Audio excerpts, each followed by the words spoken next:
guna kalau kita malu pada makhluk, pada manusia tak dapat pahala sungguh. Tapi amalan ni paksa dulu, malu kerana orang dulu, tak mengapa. Minta pada Allah panjangkan usia, dalam panjang usia ni Allah beri keberkatan. Maka keberkatan sebelum mati paling kurang dapat sehari pun kita dalam amalan yang Allah terima, maka itulah dia amalan yang ikhlas. Tidak lagi amalan itu untuk makhluk, tetapi amalan itu kalau aku tak buat macam ni aku malu dengan Allah. Poin titik akhir dia kita akan berjumpa dengan kita buat ni betul-betul lillah. Faham muslimat? Masya Allah. Tanyalah AJK masjid. Siapa sahajalah. Kenapa datang masjid ni?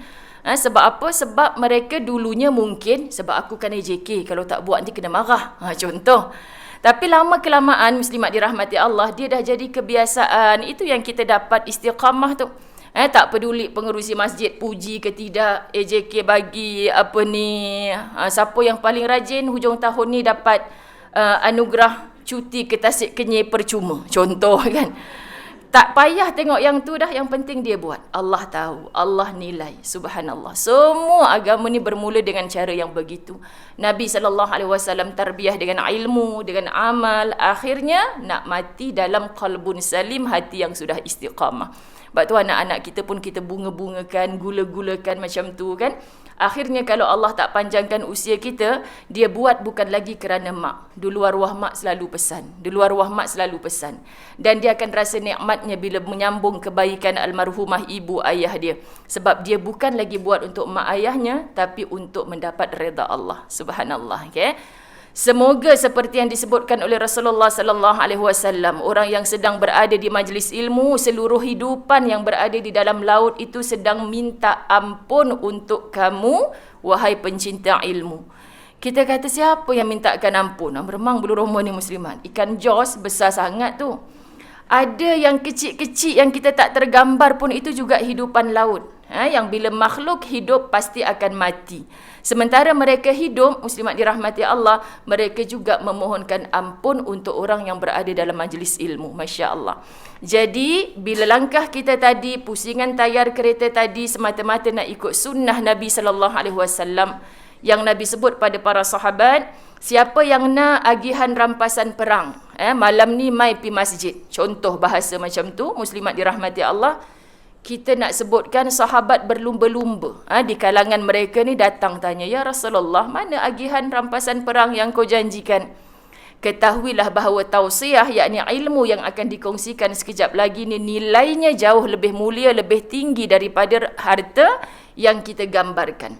Jadi maksud muslimat, adakah Nabi menipu? Tak. Kita nak bercakap, muslimat dirahmati Allah, nak beri faham harta. Kalau makin banyak, muslimat dirahmati Allah, kita letakkan di hati, payah.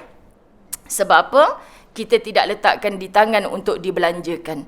Maka ilmu, dia akan jaga kita. Dia akan jaga kita muslimat. Saya menilai Masya Allah dalam PKP ini ramai orang kena buang kerja. Ramai. Tapi saya nampak orang yang berilmu, muslimat, dia tidak resah. Kerana apa? Pejabat tutup, tak boleh bekerja. Ada je kerja online. Ada je tulis buku. Ada je benda baik-baik yang dia boleh manfaatkan. Patutlah harta yang disimpan, kita tak usaha benda baru, dalam PKP akhirnya boleh habis. Duit simpanan saya pun habis, Ustazah. Tapi ilmu, lagi PKP, lagi kita banyak masa nak berkongsi, biarlah walaupun tak ada bayaran apa pun. Saya nak tulis, saya nak kongsi, muslimat dirahmati Allah. Rupanya kebaikan-kebaikan tu datang dalam bentuk doa. Alhamdulillah, cukup je. Atas meja ada je makanan. Masya Allah muslimat. Sebab itu kejarlah ilmu. Betullah daripada buayan sampai ke liang lahad. Kita pakat belum masuk belaka liang lahad kan? Cuma kita ni bergelar calon penghuni liang lahad tu. Marah ke muslimat? Takut marah orang kata gitu. Tapi memang calon yang bakal masuk ke liang lahad. Jadi selagi belum sampai ke dalam liang lahad itu, siapa yang wajib menuntun ilmu kita? Talabul ilm faridah. Menuntun ilmu itu wajib ke atas seluruh lelaki wajib, perempuan wajib. Jadi ilmu apa? Cuba tanya setiap umur. Ada yang 20-an, 30-an, hatta ada yang 70-an. Kalau masuk kelas matematik, dia tanya dulu, ni level mana ni? Muslimat, kan?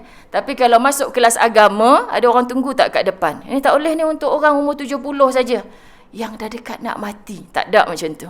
Sebab buktinya muslimat orang 20-an hidup sehat, pergi pejabat, di tempat duduknya pun boleh mati. Jadi kita semua on the way untuk mati. Ingatlah zikrul maut. Ingat mati, kita akan dapat membunuh hubbud dunia, cinta kepada dunia.